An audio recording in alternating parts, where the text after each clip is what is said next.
ಎಲ್ರಿಗೂ ನಮಸ್ಕಾರ. ನಿಜವಾಗ್ಲೂ ನಮ್ಮ ಕನ್ನಡಿಗರಿಗೆ, ನಮ್ಮ ಕನ್ನಡ ಜನತೆಗೆ ಯಾವ ಥರ ನಾನು ಕೃತಜ್ಞತೆ ಹೇಳಬೇಕು ಅಂತಲೇ ಗೊತ್ತಾಯ್ತಿಲ್ಲ. ನಿಜವಾಗ್ಲೂ ನಾನು ಬಿಗ್ ಬಾಸ್ ಮನೆ ಒಳಗಡೆ ಇದ್ದಾಗ ಹೊರಗಡೆ ನನಗೆ ಈ ಥರ ಸಪೋರ್ಟ್ ಸಿಗ್ತೈತೆ, ಈ ಥರ ನನ್ನ ಎಲ್ಲ ಪ್ರೀತಿಸ್ತವ್ರೆ, ಆ ಪ್ರೀತಿ ಪ್ರೋತ್ಸಾಹ ಕೊಡ್ತವ್ರೆ ಅಂತ ಕನ್ಸು ಮನ್ಸಲ್ಲೂ ಅನ್ಕೊಂಡಿರಲಿಲ್ಲ. ಸಖತ್ ಖುಷಿ ಆಯಿತು ಆಚೆಗೆ ಬಂದಾಗ. ಇನ್ನೂ ನನಗೆ ನಾನೇ ನಂಬೋಕಾಯ್ತಿಲ್ಲ. ಆಮೇಲೆ ನನಗೆ ಸಖತ್ ಖುಷಿ ಆಗೋದೇನೆಂದರೆ, ನಮ್ಮ ಯೋಧರಾಗಿರ್ಬೋದು ಅವರು ವೀಡಿಯೋ ಮಾಡಾಕ್ತಾರೆ.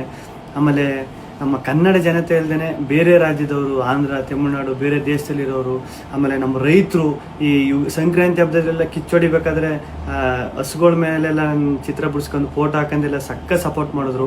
ಆಮೇಲೆ ನಮ್ಮ ಆಟೋ ಡ್ರೈವರ್ಸು ಸ್ಟಿಕ್ಕರ್ಸ್ ಎಲ್ಲ ಹಾಕೊಂಡು, ಆಮೇಲೆ ಪಾಪ ಈ ಟ್ಯಾಟೋ ಹಾಕೊಂಡು ಅವ್ರು ಯಾರು ಅಂತಲೇ ಗೊತ್ತಿಲ್ಲ ಪಾಪ, ಟ್ಯಾಟೋ ಎಲ್ಲ ಹಾಕೊಂಡು ಅಷ್ಟೊಂದು ಪ್ರೀತಿ ತೋರಿಸಿದ್ರು. ಒಬ್ರು ಇಬ್ರು ಅಂತ ಹೇಳೋಕ್ಕಾಗೋದಿಲ್ಲ, ಚಿಕ್ಕ ಮಕ್ಕಳಿಂದ ಹಿಡಿದು ದೊಡ್ಡವ್ರವರೆಗೂ ಅಷ್ಟೊಂದು ಪ್ರೀತಿ ಪ್ರೋತ್ಸಾಹ ಕೊಟ್ಟು ಈಗಲೂ ಕೊಡ್ತಾ ಇದ್ದೀರಿ. ನಿಜವಾಗ್ಲೂ ನಾನು ಬದುಕಿರೋವರೆಗೂ ಇನ್ನೊಂದು ಸಖತ್ತು ಆಶ್ಚರ್ಯ ಆಗಿದ್ದು, ಖುಷಿಯಾಗಿದ್ದು. ನಮ್ಮ ಮೀಡಿಯಾ, ನಮ್ಮ ನ್ಯೂಸ್ ಚಾನೆಲ್ಗಳು ಅಷ್ಟೊಂದು ಸಪೋರ್ಟ್ ಮಾಡಿದ್ರು ನನ್ನದು. ಆಮೇಲೆ ನಮ್ಮ ಸೋಷಿಯಲ್ ಮೀಡಿಯಾದಲ್ಲಿ ನಾನು ನಿಜವಾಗ್ಲೂ ಒಂದೇ ಒಂದು ನನ್ನ ಬಗ್ಗೆ ಒಂದು ನೆಗೆಟಿವ್ ವಿಡಿಯೋ ಆಗಲಿ, ಒಂದು ಟ್ರೋಲ್ ವಿಡಿಯೋ ಆಗಲಿ ಸತ್ಯವಾಗ್ಲೂ ನೋಡಿಲ್ಲ. ನಿಮ್ಮ ಪ್ರೀತಿ ಪ್ರೋತ್ಸಾಹ ಎಲ್ಲ ಹಿಂಗೆ ಇರಲಿ ಕೊನೆವರೆಗೂ. ಹಿಂಗೆ ಐತೆ. ನಾನು ಈ ಪ್ರೀತಿ ಪ್ರೋತ್ಸಾಹನ ಕೊನೆವರೆಗೂ ಉಳಿಸ್ಕೊತೀನಿ. ಧನ್ಯವಾದಗಳು.